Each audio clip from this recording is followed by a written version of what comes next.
اللہ اکبر. اگلی حدیث طیبہ میرے مدنی آقا صلی اللہ تعالی علیہ وآلہ وسلم نے ارشاد فرمایا کہ تکلیف دہ باتیں سن کر کوئی شخص اللہ سے زیادہ صبر کرنے والا نہیں ہے. تکلیف دہ بات سن کر اللہ سے کوئی زیادہ صبر کرنے والا نہیں ہے. سبحان اللہ.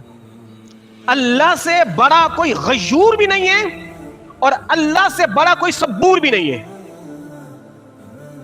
اللہ سے بڑھ کر کوئی غیرت والا بھی نہیں ہے, اللہ سے بڑھ کر کوئی صبر کرنے والا ہی نہیں ہے. وہ کیسے؟ حضور نے کتنی پیاری مثال دی ہے, فرمایا کہ اللہ سے بڑھ کر کوئی صبر کرنے والا نہیں ہے.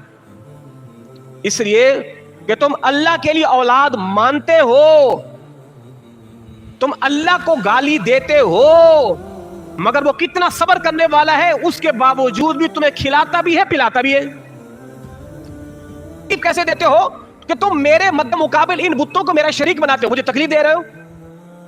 تو فرمایا کہ اللہ کو تکلیف بھی دیتے ہیں, اللہ کو اذیت بھی دیتے ہیں, پر اللہ سے صبر کرنے والا کوئی نہیں ہے. اس کے باوجود بھی مالک تمہیں کھلاتا بھی ہے, تمہیں پلاتا بھی ہے, برابر کھلا رہا ہے. ایک دن بھی مالک نے نہیں کہا اے سورج خبردار اس ہندو کی ہاتھ تو نے اپنی روشنی نہیں دینی.